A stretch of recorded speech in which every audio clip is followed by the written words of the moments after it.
Well, much to my annoyance, I've managed to break my Corsair K70 RGB. Spilt a small amount of liquid on the lower part of it, and I think some of it's obviously got into the board, as it's now typing the number 4 repeatedly, and the LEDs are changing colour on their own.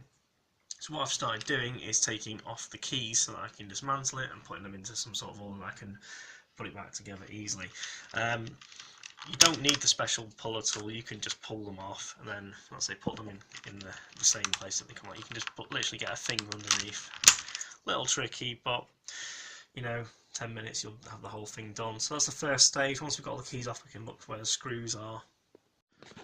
So there you go, that's all the keys off. I suppose the only benefit of this is that it gives me a chance to clean the keyboard as well. It's actually not too bad, considering I've had this one about 7 months. It's only got a little bit of dust on it, but I can give it all a good proper clean and make it all nice and new again. So I'm going to take it now to the workbench so we can start unscrewing the keyboard. Right, so I'm on the bench, I've got my tools handy, and the next step is to take out the screws on the top side. Now there's absolutely loads of them. I can see 1, 2, 3, 4, 5, 6, 7, 8, 9 on the top row alone.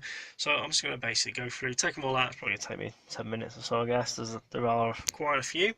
So just have a really good look, make sure you spot them all. There's some around here, and the space bar, things like that. So yeah, go ahead and do that. I have now removed all the screws. There they are there.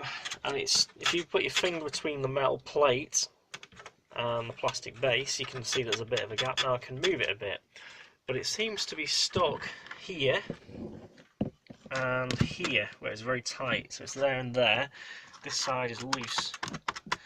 So I bet the sneaky buggers have put a screw under there, and somehow there's a screw here, but that has a slight amount of play in it. I think these caps, maybe that one of these two, should come off.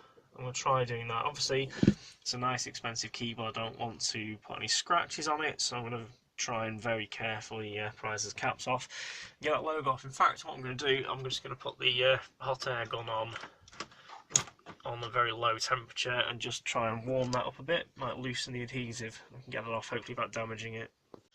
So I was right, there is a screw underneath that round cap. Now this was actually very tricky to get out. Let's see if I can show you what this looks like. It's got clips at either end, and I've actually put a couple of marks on mine, as you can see. So I'm just going to have to touch them back up with some black paint or a permanent marker maybe. Or almost like matte black really, so it doesn't stand out. But basically it's best to try and get a screwdriver underneath from the right hand side and then wiggle it to get it out. That seems to be the best way to do it. So next I'm going to tackle the logo. And I was right, there was a screw under there. Now it was certainly worth heating it up. The logo is metal. I've actually got a slight bend in mine, so I need to flatten it out. But it came off reasonably well. I should be able to flatten that back out. So yeah, definitely heat it up to soften the glue, and then you should be able to peel that off. That is quite strong glue actually. So it's not the easiest thing to get off. But there you go. I hopefully think that's all of the screws. I can see a little bit of the liquid there. And once you've taken out all the screws, turn the keyboard upside down and then get your fingers underneath the metal base plate. The metal base plate, sorry, being the top side where the keys are. And you should be able to get your fingers in between that and the plastic base that the keyboard sits on. Now you need to be careful. This is the top half here where the function keys are. You need to, these black plastic bits will stick in the base. You need to just sort of pry those out using a screwdriver. Be careful because you've got wires attached. And we can see we have a bit of coffee there. I don't know how it's got to the middle because it was just at the bottom half. It must be from me moving it around, and there's a little bit there. So I'm just going to dry that up first of all, and then I think we'll look at cleaning. Oh, you can see it's at the bottom there. Yeah, it's a bit wet at the very bottom. I'm just going to dry that up first of all, and then we'll look at cleaning it with some isopropyl alcohol. Now another step that I'm completing, not sure at this stage whether it's necessary or not, but I'm separating this top section from the bottom PCB. So you need to disconnect these clipping cables here, here and here. This one was screwed down. Where's the screw hole? There it is. So just take that screw out. When you're taking these connectors out, you'll see a little square ridge there at the top. Apply a little force with a flathead screwdriver to push that way. That seems to be the safest way to remove these. And then we've got some two flat flexes here, which you need to very, very carefully pull out. Now, this is where I feel that they have failed with the design of this keyboard. Now, granted, it's a really good keyboard, really well made, nice big thick aluminium plate. It's very expensive as well, and you know, idiots will spill drinks like me on their keyboards from time to time. So, as you can see, the keys are sort of clipped in from the top. You cannot remove this board because the keys go in through the top and then they're soldered to the board. The only way to remove this board would be to desolder every single key. Now, I could do that, but I don't want to. So what I'm going to try and do is blow compressed air through the back of the board to make sure it's as dry as possible. I might even squirt some isopropyl alcohol actually down the back of there first and then dry it out. And then I'm going to scrub the whole board with isopropyl on the back side. And I'm hoping most of the principal components are on this side, and this is where I should be able to get most effect in repairing this. I'm also going to clean around these keys as well. So it's a bit dusty, it's not terrible, but you can see where the coffee's gone there. So I'll get it all cleaned up, and then very importantly make sure it's dried before you even start to reassemble, and I'm hoping this will cure the problem. Right, so step one in cleaning was to basically dry brush everything with this nylon brush. You want something like this, quite a high one, and then you can go over the whole of the keys like so. After all the dust has been removed, I'm then going to basically dip some isopropyl onto the ends and then brush that in like so. Now, after the board has been thoroughly scrubbed with isopropyl alcohol, it's important to make sure it's dried properly.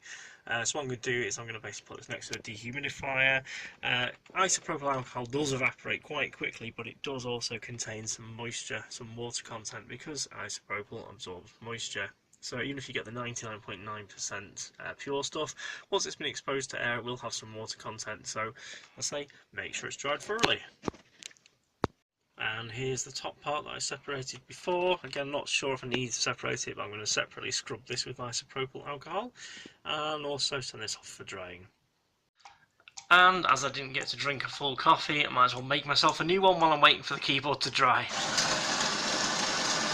Right, so I've drunk my delicious coffee and now it's time to reassemble. So going backwards, we've got to reattach this top part, so we need to line up all the contacts, connect the flat flexes and all the small cables here, and then lastly don't forget to screw this what looks like a ground connection back on. Right, so we are all connected up now, but there's one little thing I need to show you to make sure you don't miss a very important step. Now you see this contact here, this is loose, that's not making good contact. Now when you were disassembling this, you probably found this little white piece of rubber on the floor. Now that goes on the back of there to push down on that basically and make good contact. So I just need to get the other half of the case and I will show you. So basically in the case there are these two cutouts with two rectangular slots. So on the side where those contacts are, you need to basically place this. I can't do this on the camera very well.